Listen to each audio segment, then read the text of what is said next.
Hello welcome to Jahnavi's media. Devara trailer చూసిన అందరికీ కూడా మెయిన్ కాన్సన్ట్రేషన్ ఆ ఎండింగ్లో షార్క్ పాయింట్ దగ్గరే ఉంటుంది. ఎందుకంటే ఆ పాయింట్ అంతలా హైలైట్ అయింది. దాని గురించే మన creative and sensational director Rajamouli గారు శివ కొరటాల గారికి కాల్ చేసి మరీ మెచ్చుకున్నారంట. అది ఎంతవరకు నిజమో ఒకసారి అడిగి తెలుసుకుందామా? దేవరా ట్రైలర్ ఎప్పుడైతే రిలీజ్ అయిందో అందరూ యునానిమస్గా ఫ్యాండమ్తో సంబంధం లేకుండా అందరూ మాట్లాడుకున్న షాట్ ఆ లాస్ట్ షార్క్ సీన్. అవును. సో ఆ షార్క్ షాట్ చూసిన తర్వాత రాజమౌళి గారు పర్సనల్గా కొరటాల శివ గారికి కాల్ చేసి ఆయన ఏమన్నారంటే పర్టికులర్గా ఆ షాట్ గురించి ఒక అరగంట మాట్లాడారంట. అంటే అంత లో బడ్జెట్లో ఆ షాట్ని కన్సీవ్ చేసిన విధానం. ఆక్వామ్యాన్ అని హాలీవుడ్లో ఒక సినిమా వచ్చింది, మొత్తం వాటర్లోనే జరుగుతూ ఉంటుంది.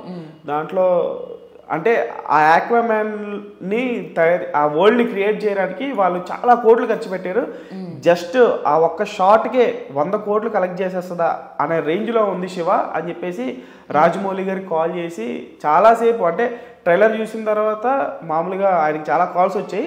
దాంట్లో స్పెషల్ కాల్ ఎవరిదంటే మన రాజమౌళి గారిది. ఆయన పర్టికులర్గా, అంటే రాజమౌళి గారు అంటే ఇండియాస్ బిగ్గెస్ట్ డైరెక్టర్, ఆయన ఫోన్ చేసి పర్టికులర్గా ఆ షాట్ గురించి ఒక 100 కోట్లు కలెక్ట్ చేస్తుంది అనేటువంటి రేంజ్ కాన్ఫిడెన్స్ ఇచ్చారు అంటే డైరెక్టర్కి. రేపు సినిమా చూసిన తర్వాత ఇంకా ఏ రేంజ్లో ఆ షాట్ ఉంటుంది, ఇంకా ఆ షార్క్తో ఏ రకమైనటువంటి విఎఫ్ఎక్స్ కానీ అంటే స్టంట్స్ కానీ యాక్షన్ సీక్వెన్స్ కానీ ఉంటుందని చెప్పేసి ఫ్యాన్స్ అందరూ అయితే చాలా క్యూరియాసిటీగా ఎదురు చూస్తున్నారు. సో రాజమౌళి గారు పర్టికులర్గా ఆ షాట్ చూసిన తర్వాత ఒకటే మాట అన్నారంట, ఇది ఖచ్చితంగా 100 కోట్లు, ఈ ఒక్క షాట్ చూసి 100 కోట్లు వస్తుంది శివ అని చెప్పేసి చాలా కాన్ఫిడెంట్గా రాజమౌళి గారు కొరటాల శివ గారు చెప్పడం. సో ఇది సోషల్ మీడియాలో బాగా వైరల్గా మారింది. నిజంగా రాజమౌళి గారు కాల్ చేశారా చేయలేదా అనేది పక్కన పెడితే రాజమౌళి గారు ఇచ్చినటువంటి స్టేట్మెంట్స్ ఏవైతే ఉన్నాయో ఈ ప్రస్తుతం ఫ్యాన్స్ అందరికీ హై ఇస్తున్నాయి. ఎందుకంటే సెప్టెంబర్ 27 సినిమా రిలీజ్ పెట్టుకొని ఒక్కొక్కటి సందీప్ రెడ్డి వంగ కానివ్వండి, ఇప్పుడు నెక్స్ట్ అల్లు అర్జున్ కానివ్వండి, ఇప్పుడు రాజమౌళి గారి ఆ షార్క్ షాట్ గురించి ఇంత మాట్లాడు అంటే ఇవన్నీ చూస్తూ ఉంటే ఒక పాజిటివ్ వైబ్ అనమాట. రిలీజ్కి ముందు దేవరా అసలు ఒక రేంజ్ సక్సెస్ అవుతుంది ఇండియా వైడ్గా. ఇప్పుడు కొరటాల శివ గారు ఫస్ట్ పాన్ ఇండియా సినిమా ఇది, అంటే హ్యూజ్ బడ్జెట్.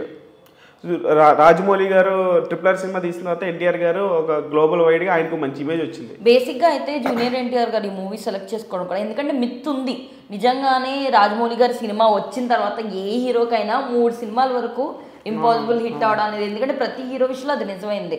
అందుకని ప్రత్యేకంగా జూనియర్ ఎన్టీఆర్ గారు సీరియస్గా తీసుకున్నారు ఈ సినిమాని. చాలాసార్లు కథ ఇంకా మారిస్తే బాగుండని ఆపేశారు, అలా చాలా జరిగింది. సో ఈ మూవీ ఎలా ఉండబోతుంది? నిజంగా జూనియర్ ఎన్టీఆర్ గారు హోప్స్ని పెంచుద్ది అంటారా?